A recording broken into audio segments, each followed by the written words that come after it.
Hello and welcome to the book show on Diversity TV. I'm Ava Colopy, a writer of fiction, nonfiction, and poetry. My Facebook and website are Ava Colopy Books. I am here in El Dorado, Arkansas. Yes, you heard that right.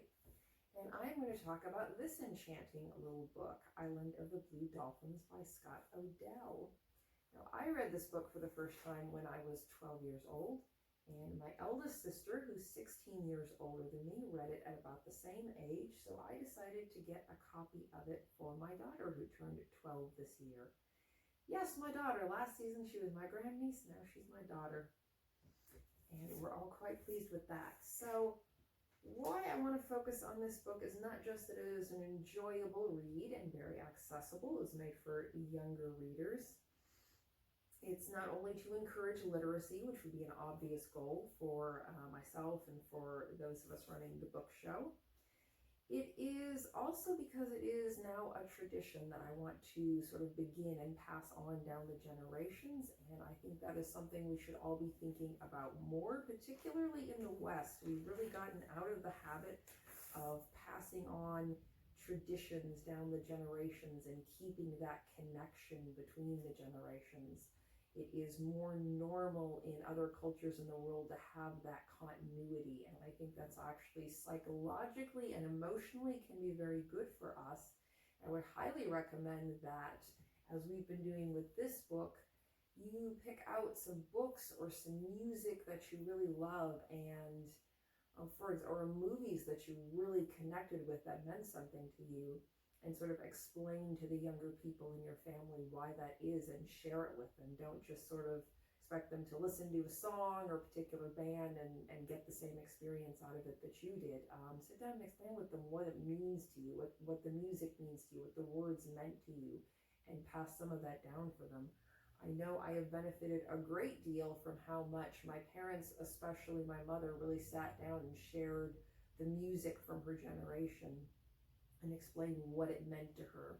Like her favorite singer, Janis Joplin, her favorite band, Led Zeppelin, and she explained the context of coming out of growing up in the 1950s, where everything was just so, to her, very confining, and she could not be herself, to then having this music and this outlet of this music and what these artists were expressing and how much it meant to her and the effect that it had on her to have that music and that outlet. Even if she had to go to work later in her 20s and dress a certain way and conform to what was expected of her, which for a time was working in a department store, and she was absolutely required to wear high heels, even though because of a car crash she'd been in, she had this scar up her leg, and she'd be in a lot of pain from being on her feet all day, and then to also have to wear high heels was an extra burden for her. And she really didn't understand why it was required when they were even in the back room. If they were in the back room doing stuff away from the customers, they were still required to wear these very uncomfortable shoes.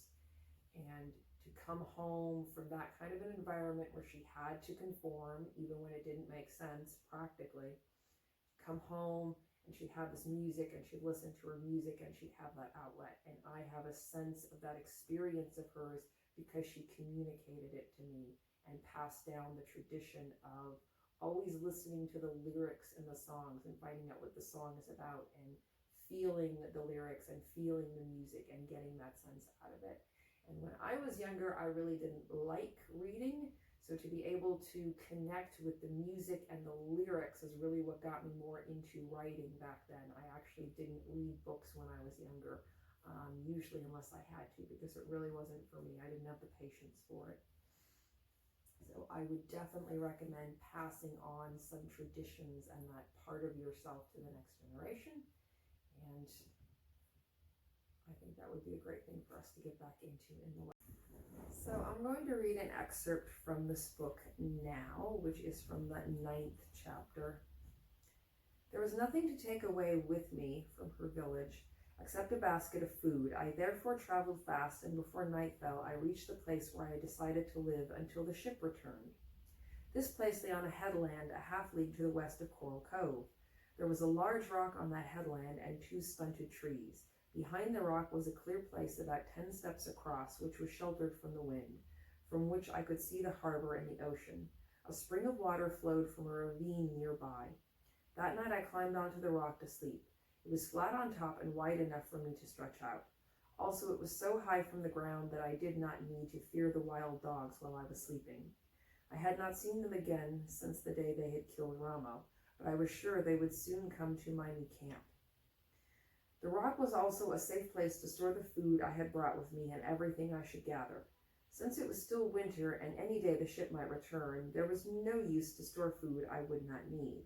This gave me time to make weapons to protect myself from the dogs, which I felt would sometime attack me, to kill them all, one by one. I had a club I found in one of the huts, but I needed a bow and arrows and a large spear. The spear which I had taken from the slain dog was too small. It was good for spearing fish and little else. The laws of Galisat forbade the making of weapons by women of the tribe, so I went out to search for any that might have been left behind. I went first to where the village had been and sifted the ashes for spearheads, and then, finding none, to the place where the canoes were hidden, believing that weapons might have been stored there with the food and water. I found nothing in the canoes under the cliff. I looked along the bottom of the trail, but finding nothing there that I could use, gave up my search. For many days I did not think of the weapons again, not until the wild dogs came out one night and sat under the rock and howled. They were gone at daylight, but not far. During the day I could see them slinking through the brush, watching me. That night they came back to the headland. I had buried what was left of my supper, but they dug it up, snarling and fighting among themselves over the scraps.